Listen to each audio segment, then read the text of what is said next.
Morning. So, siyempre mag-deliver muna tayo. Negosyo muna tayo. Deliver muna tayo ng seafood sa customer natin na regular customer. So, grabe kasi yung ulan.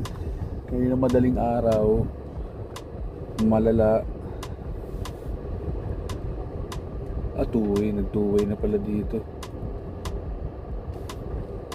May mga ibang streets dito na flooded kaya nag-two-way yung kalsada. Grabe yung ulan kahapon, saglit lang yun 20 minutes. Tapos yung ulan ngayon kaninang madaling araw hanggang 7 hindi lang 7, siguro mga 6 malakas yung ulan, malakas talaga.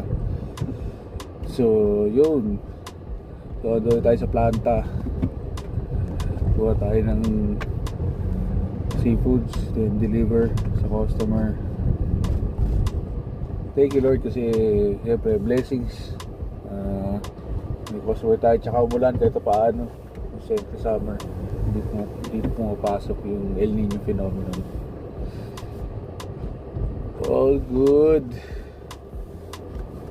Yo, thank you. So manayahan muna, malala muna ulit. So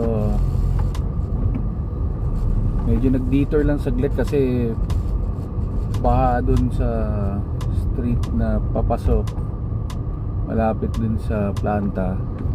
So nag-detour, umuwi muna tayo saglit, pahupa ng baha. So yun, on the way na rin. So malapit-lapit na rin sa planta. So maraming salamat. Medyo mainit na ngayon. Parang hindi nag-ulan kanina madaling araw tsaka kaninang alas 6 na umaga, tuloy-tuloy. Yun. Okay, dito na rin. Later. Orders.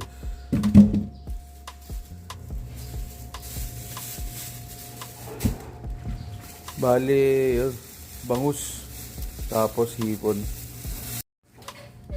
Yan bangus, 2 big bowls, 1 medium bangus tsaka 1 large shrimp.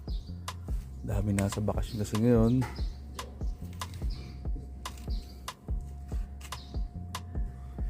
Pero okay na to.